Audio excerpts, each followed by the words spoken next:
I think at the moment there are lots of retail struggles in the sector in general. With King's Cross and specifically Coal Drops Yard, whilst it's opening at a pretty poor time in general, it is actually a totally different environment, and I think the way in which Argent have approached King's Cross, and of course that's fed into Coal Drops Yard, has really assisted in making a difference.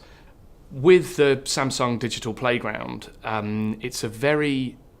it was one of the biggest challenges really that we faced with Coal Drops Yard. You've got around about 100,000 square feet altogether, and then there's a 21,000 square foot flagship unit on the top of the development.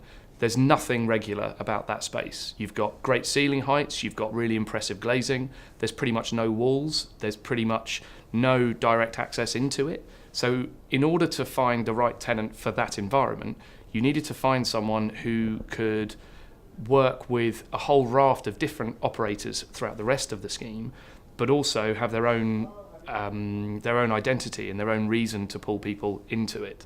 And I think with Samsung in that space, they work perfectly.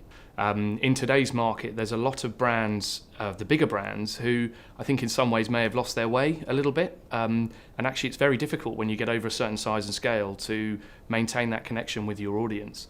I think there's a lot of talk about experiential retail, and in my view, experiential retail isn't necessarily the Samsung experience, if you like. It's much more about the way in which the consumer can connect with the occupier or the retailer himself. Competition is everywhere.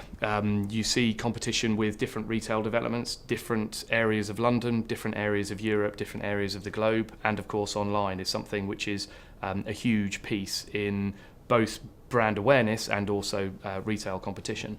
In respect of somewhere like King's Cross and looking at competition for that environment, I think there's lots of different strands to that you need to consider.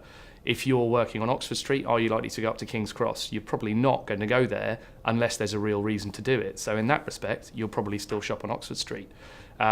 Similarly, if you're over in Paris, you're probably going to shop in Paris as opposed to coming in the Eurostar to go to King's Cross.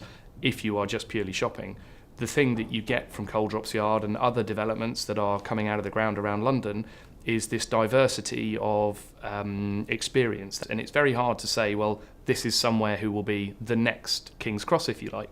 If you rewind the clock back to when King's Cross began, nobody wanted to go there, and one of the things that makes it so good now is it's 67 acres right next door to 200 million people going through King's Cross and St Pancras Station connected to Eurostar. There is nowhere else that has that level of connectivity.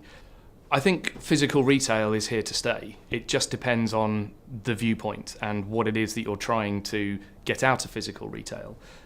We obviously act for a number of different landlords around London, and historically landlords have focused on covenant strength, they focused on high rents and maintaining that pattern in order that their investors, who are of course the people that are shopping in the shops in many cases, are seeing a return on their own investments.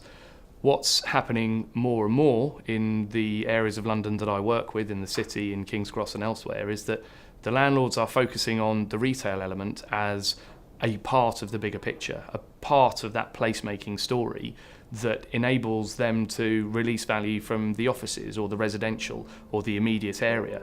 And I think the more that landlords focus on that placemaking ideal, the better London will become as a whole.